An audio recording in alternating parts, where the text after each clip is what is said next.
2026 June മാസത്തിലെ current അഫയേഴ്സിൻ്റെ ഭാഗം 4 നമ്മളിന്ന് നോക്കുന്നത്. ജൂൺ 25 വരെയുള്ള കറണ്ട് അഫയേഴ്സാണ് ഇന്ന് നോക്കുന്നത്. കേരളത്തിലെ ആദ്യ സ്വകാര്യ മെഡിക്കൽ മ്യൂസിയം ഉള്ളൂർ.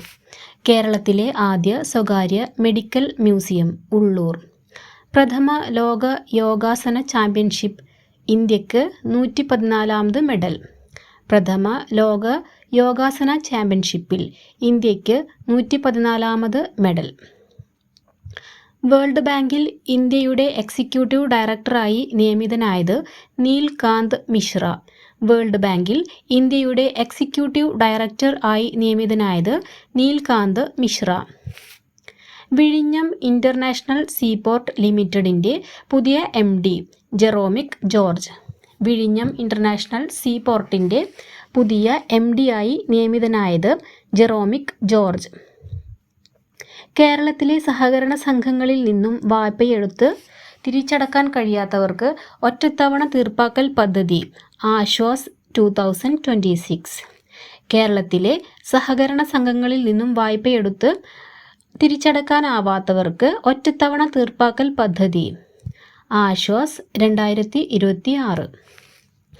2026 റിക്ടർ സ്കെയിലിൽ 7.8 തീവ്രതയുള്ള ഭൂകമ്പം എവിടെയാണ് നടന്നത്? ഫിലിപ്പീൻസ്. 2026 റിക്ടർ സ്കെയിലിൽ 7.8 തീവ്രത കാണിച്ച ഭൂകമ്പം നടന്നത് ഫിലിപ്പീൻസ്.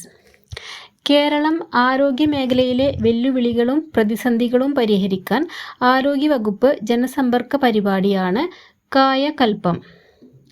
കേരളത്തിലെ ആരോഗ്യ മേഖലയിലെ വെല്ലുവിളികളും പ്രതിസന്ധികളും പരിഹരിക്കാനായുള്ള ആരോഗ്യവകുപ്പിൻ്റെ ജനസമ്പർക്ക പരിപാടി കായകൽപ്പം.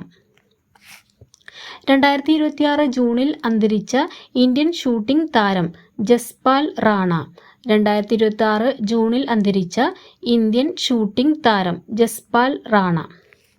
2026 ആഗോള സമാധാന സൂചികയിൽ ഇന്ത്യയുടെ സ്ഥാനം 127. ഔട്ട് ഓഫ് 163 കൺട്രീസിൽ 2026 ആഗോള സമാധാന സൂചികയിൽ ഇന്ത്യയുടെ സ്ഥാനം 127. അപ്പോൾ ഒന്നാം സ്ഥാനം നേടിയത് ഐസ്ലൻഡ്. 163 കൺട്രീസിൽ ഒന്നാം സ്ഥാനം ഐസ്ലൻഡിനും നമുക്ക് ഇന്ത്യക്ക് 127ാം സ്ഥാനവുമാണ്. 22ാമത് P. കേശവദേവ് സാഹിത്യ പുരസ്കാരം ലഭിച്ചത് സുഭാഷ് ചന്ദ്രന്. 22ാമത് P. കേശവദേവ് സാഹിത്യ പുരസ്കാരം ലഭിച്ചത് സുഭാഷ് ചന്ദ്രൻ. ഇന്ത്യയുടെ ടെക്സ്റ്റൈൽ മേഖലയിലെ 5F വിഷൻ എന്തൊക്കെയാണ്? 5F visions: farm to fibre, fibre to factory, factory to fashion and fashion to foreign. ഇന്ത്യയുടെ ടെക്സ്റ്റൈൽ മേഖലയിലെ 5F വിഷൻ എന്ന് പറയുന്നത് farm to fibre, fibre to factory, factory to fashion and fashion to foreign. ലോക sickle cell അവബോധ ദിനമായി ആചരിക്കുന്നത് June 19. ലോക sickle cell അവബോധ ദിനം ജൂൺ 19. 2026 ലോക സിക്കിൾ സെൽ ദിനത്തിൻ്റെ പ്രമേയമാണ് closing the survival gap, equity in sickle cell disease. Closing the survival gap, equity in sickle cell disease. നമുക്കറിയാം സിക്കിൾ സെൽ അനീമിയ എന്ന് പറയുന്നത് എന്താണ്? ഒരു ജനിതക രോഗമാണ്. അന്താരാഷ്ട്ര യോഗാ ദിനം ജൂൺ 21. വേദി കൊൽക്കത്ത. അന്താരാഷ്ട്ര യോഗാ ദിനം ജൂൺ 21. 2026 വേദി കൊൽക്കത്ത. 2026 അന്താരാഷ്ട്ര യോഗാ ദിന പ്രമേയമാണ് ആരോഗ്യകരമായ വാർദ്ധക്യത്തിന് യോഗ. 2026 പ്രമേയം ആരോഗ്യകരമായ വാർദ്ധക്യത്തിന് യോഗ. 16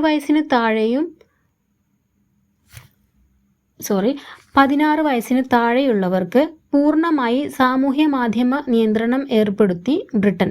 16 വയസ്സിന് താഴെയുള്ളവർക്ക് പൂർണ്ണമായും സാമൂഹ്യ മാധ്യമ നിയന്ത്രണം ഏർപ്പെടുത്തി ബ്രിട്ടൻ. വായനാ ദിനം ആചരിക്കുന്നത് ജൂൺ 19. PN പണിക്കരുടെ ഓർമ്മയ്ക്കായാണ് വായനാ ദിനം ആചരിച്ചു വരുന്നത്. ഇനി വായനാ ദിനവുമായി ബന്ധപ്പെട്ട് കുറച്ച് ക്വസ്റ്റ്യൻസ് നോക്കാം. വായനാ ദിനത്തിൻ്റെ പ്രമേയം വായിച്ചു വളരുക, ചിന്തിച്ച് വിവേകം നേടുക. പ്രമേയം എന്താണ്? വായിച്ചു വളരുക, ചിന്തിച്ചു വിവേകം നേടുക. അഖില തിരുവിതാംകൂർ വായനാ സംഘം സ്ഥാപിച്ചത് 1945. അഖില തിരുവിതാംകൂർ വായനാ സംഘം സ്ഥാപിച്ചത് 1945.